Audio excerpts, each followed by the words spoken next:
100 நாட்கள்ல இந்த அரசுடைய மார்க் அப்படின்னு யாரை கேட்டாலும் 0 சொல்லுவாங்க, 0 அப்படின்னுவாங்க. அதே மாதிரி பூஜ்ஜியம் கொடுக்கலாம், அவ்வளவுதான் கொடுக்க முடியும். என்ன இருக்குது பட்ஜெட்ல? 100 நாட்கள்ல இந்த அரசுடைய மார்க் அப்படின்னு யாரை கேட்டாலும் 0 சொல்லுவாங்க, 0 அப்படின்னுவாங்க. அதே மாதிரி இந்த பட்ஜெட்டும் இன்னைக்கு மிகப்பெரிய ஒரு 0. இந்த பட்ஜெட் பத்தி பாத்தீங்கன்னா, எங்களுடைய திராவிட மாடல் அரசு, எங்களுடைய தலைவர் கடந்த ஆட்சியில என்னென்ன திட்டங்கள்லாம் கொண்டு வந்தாங்களோ அதற்கு மேலாம் ஒரு ஸ்டிக்கரை ஒட்டி இருக்கிறாங்க. ஆட்சிக்கு வரும்போது மாற்றம் மாற்றம் அப்படின்வாங்க. இப்ப என்ன மாற்றம் கேட்டீங்கன்னா, எல்லாத்துக்கும் பேர் மாற்றம் செஞ்சிருக்கிறாங்க.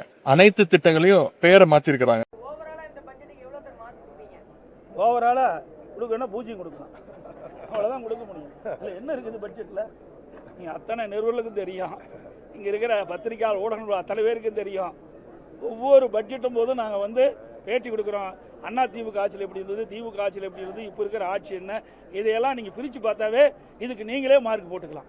அனைத்து ஊடகங்களுக்கும் பத்திரிகை நன்றி, வணக்கம். தமிழ்நாட்டின் மிக முக்கியமான பிரச்சனையான விவசாயிகளுடைய கடன் முழுமையாக கடன் தள்ளுபடி செய்யப்படும் அப்படின்னு எதிர்பார்த்தாங்க.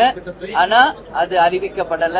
அவங்க ஏற்கனவே சொன்னது போல ஒரு சில கடன் தள்ளுபடி தான் நடந்திருக்கு, முழு கடன் தள்ளுபடி அறிவிக்கப்படவில்லை என்பது வருத்தத்திலிருந்து தொடங்கக்கூடியதான் பட்ஜெட். இன்னைக்கு அதுதான் இன்னைக்கு ஒரு நாட்டின் பட்ஜெட்டா வருது. அதனால இன்னைக்கு 10 லட்சம் கோடிக்கு மேல் தமிழ்நாடு இன்னைக்கு கடன்ல இருக்கிறது என்பதை வேதனையோட நம்ம பதிய வைக்கணும். இந்த கடன் சுமையை குறைப்பதற்கு என்ன திட்டங்கள் என்பது எதிலும் அறிவிக்கப்படவில்லை. கடன் மட்டும் பல லட்சம் நம்ம கோடிகள் இன்னைக்கு கடன் மட்டும் கட்டிட்டு இருக்கோம்.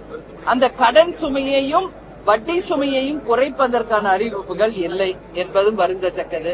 அதே போல இன்றைக்கு சில விஷயங்கள் நான் பாராட்டக்கூடிய விஷயம் என்னன்னா, நகர்ப்புற மேன்மைப்படுத்துவதற்காக நம்ம கூவம் நதியும் நம்மளுடைய நதிகளை சீரமைத்து அதை மேம்படுத்துவதாகவும், சாலைகள் சீரமைப்பு, அதுபோல